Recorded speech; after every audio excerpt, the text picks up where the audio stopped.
What is going on, guys? Reflex here, and episode 6 of The Last of Us, titled Kin, was actually a pretty good episode. I would say that this was the calm before the storm episode, because from here on out, I would say after episode 6, you could even argue the ending of episode 6 and onward, it's going to get pretty crazy. I mean, I'm not going to spoil anything, obviously, because I'll spoil this episode, but not the next episodes, but I mean, it's just going to get better and better in terms of just things happening and story points just getting hit after another. But this episode was actually pretty interesting.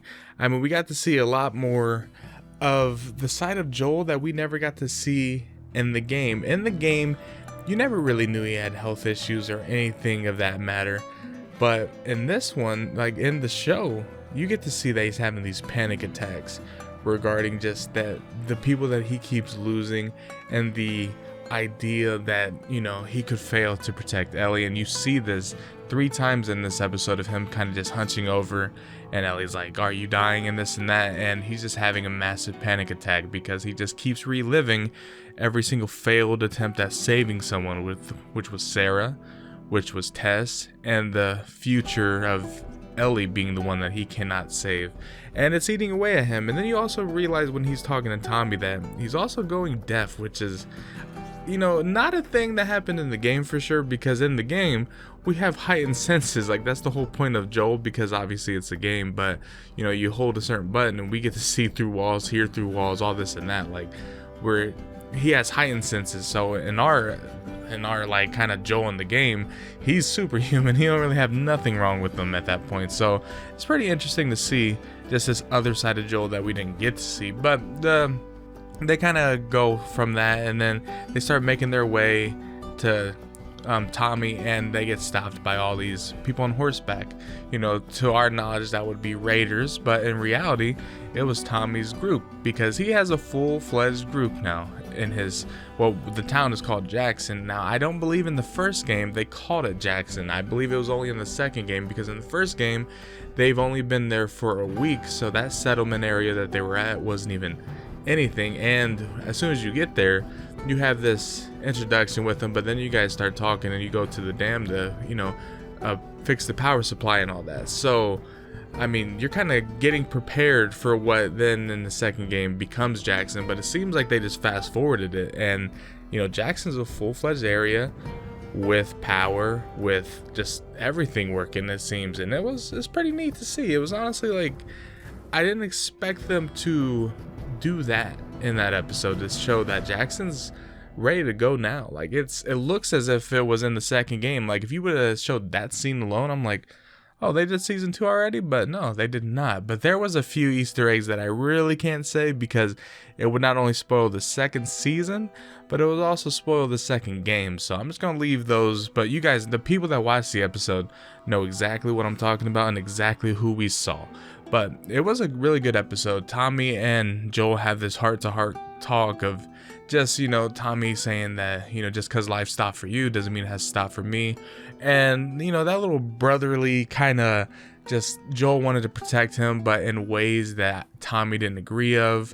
And they really went their separate ways, but now they're coming back together, and Joel's letting a lot just off his chest to Tommy, as well as Tommy letting a lot of stuff off his chest to Joel. And they have this heart-to-heart in the little kind of workshop area where Joel starts talking about Ellie and telling him that she's immune and all that, and, you know, telling Tommy, like, you have to be the one to take her, I can't take care of her. And Joel was really just like letting it all out there, and obviously Ellie was overhearing everything.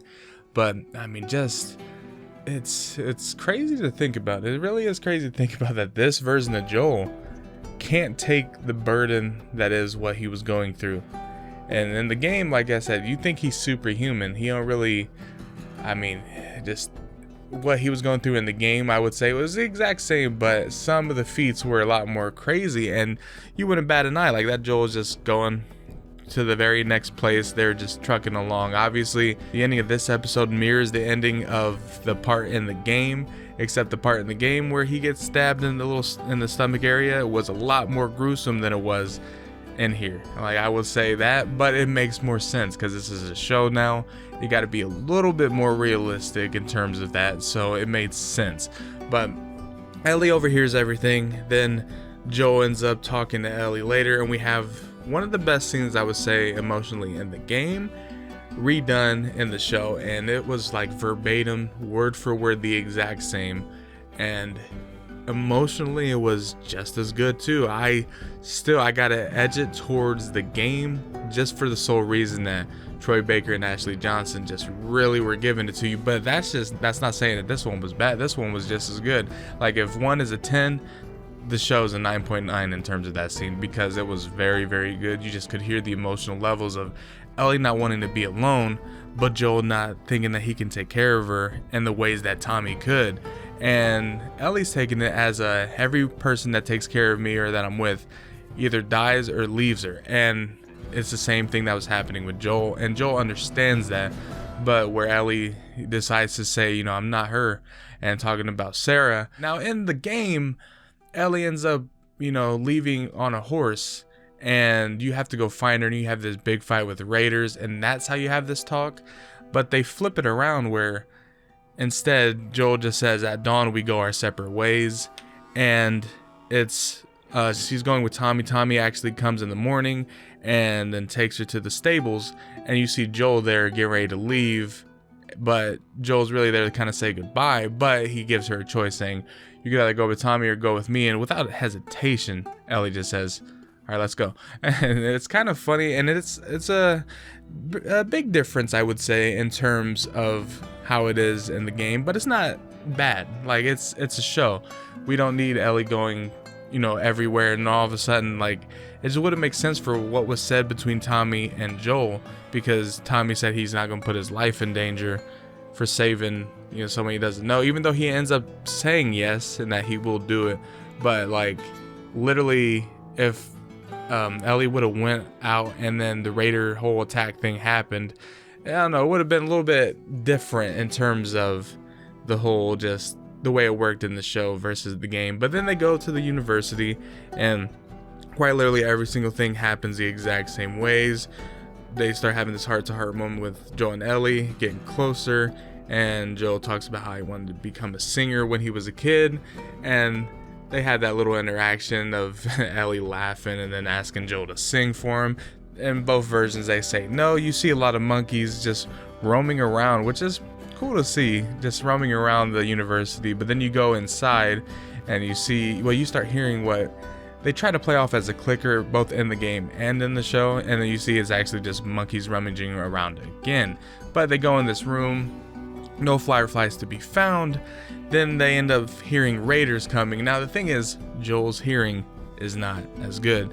He sees the Raiders, but when they actually go down to leave and get on the horse, Ellie has to call out, behind you, and that's when he turns around, dodges the bat, and then starts defending Ellie and all that. And Ellie has the gun out, pointing just in case she needs to shoot again. And it's just, you can start seeing that yes, this version of Joel is not that he's weaker. He's willing to defend and be the father figure that he needs to be, but he's more human in this one. The toll is starting to become too much to bear, and even now he is living his worst fear. Like as he gets punctured in the stomach and collapses off the horse when they're trying to go further, and Ellie's like, just what am I gonna do, Joel, wake up, and all this and that. Joel's worst fear gets realized because he once again is unable to protect the person that he swore to protect. And these next few episodes are going to be insane, because we know what arc it's going to be. Next episode, obviously, we saw the preview, so I'll talk about the preview. You see Ellie and this unknown girl. Now, the people that played the game and the DLC know exactly who this is, but this is going to be a full episode on Ellie's backstory of just, everything that led up to how she is now. And then the next episode after that is going to get crazy, and then we have the finale. Now, the finale is only 43 minutes long, so it's not as long as people would expect the finale to be, but I still think it will do very well. But yeah, from here on out, it's going to get pretty nutty, I would say. I think this next episode might not be as crazy for maybe the first half, but then the next half of that episode will be pretty nuts. And then I think episode 8 might be my favorite episode, depending. It's either going to be a toss-up between the Henry and Sam episode or this next episode, because we're going to be seeing Ellie had to do things that she didn't think she was going to need to do, and you're gonna see a side of Joel. You're just gonna see a lot of good stuff. It's gonna be great. It is going to be great, and I honestly can't wait to see it. But let me know down in the comment section below what you guys thought of this episode. I would give this episode a 9.5 out of 10, and I think this might be one of the greatest series I've watched in a while. Like, this is on par. It depends on how they do season 2, but this is on par with like one of the greater shows that they've made. And not even counting it as like the video game show. Like, if you count this as like one of the best video game adaptations, oh yeah, this is automatic 10 out of 10, best ever. But in terms of shows, like, this works.